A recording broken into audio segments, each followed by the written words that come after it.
Well, let's go ahead and begin our exploration here of COTS, the almighty COTS, C-O-T-S, commercial off-the-shelf technology.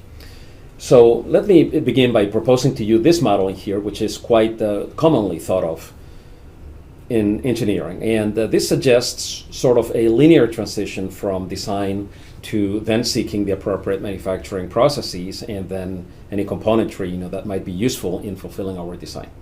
Okay, so this suggests sort of a linear path. We first sit down, we imagine in our mind's eye what our solution is going to look like for the particular challenge that we've been given, for the specifications, high-level goals, et cetera, et cetera. We're going to think up geometries. We're going to think up ways of combining different material, different features that we're going to need.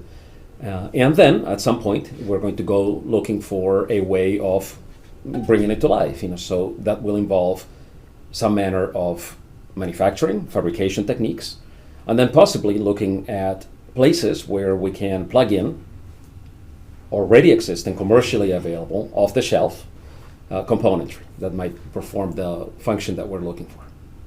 We have a name for this in engineering. This is called over-the-wall engineering. This is very traditional of mostly older. Companies now tend to be a little bit more enlightened than this, but at one point, quite frankly, this is the way it really happened. We had these silos. We had the engineering design department, and then we had the manufacturing department, and we had these walls in between them, and the designers would design, the manufacturers would manufacture, and then all that you would see is these designs being thrown over the wall, from design to manufacturing. So that's the terminology, over the wall manufacturing.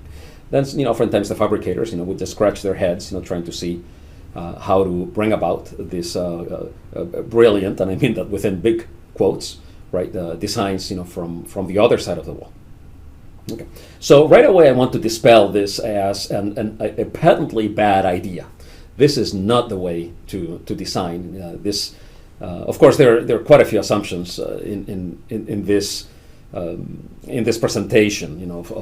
Obviously this scenario is not quite so bad in the companies. But the philosophy is persistent to some extent.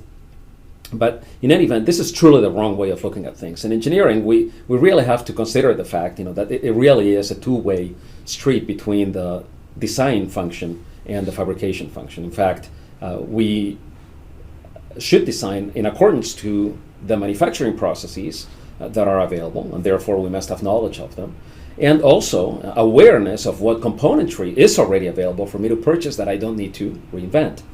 Okay.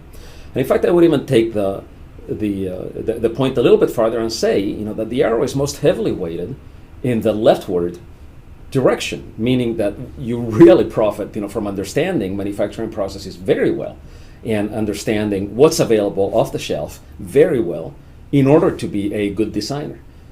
So really, design in some way begins with strong understanding and knowledge of how to make and what's already available. And then that, in turn, leads to a good design that you can, of course, turn around back to the fabricators, and then they will pleasantly see that your designs are, in fact, effective as well as efficient and not burdened with complexity and cost, et cetera, et cetera. Now, just to illustrate quickly the extent to which this can be true, consider this very strange-looking shapes in here. Now, I won't discuss the particular utility of these shapes. Okay, but I would point out, that were it not for existing technology that can, in fact, make these shapes available, there would be absolutely no point in designing them. It would not even be part of the design universe unless the manufacturing capability was there. Now, of course, these particular shapes, fall under the codicils, if you will, of rapid prototyping, which we will look at here in an upcoming lecture, but just to make the point, that design doesn't even exist unless the manufacturing is available for that purpose. Okay, so now that we have this proper view and perspective of design versus manufacturing and componentry set in our minds and hopefully defended successfully, let us look at components. Let's look at off-the-shelf components and see what sort of universe exists out there that we as designers should know about.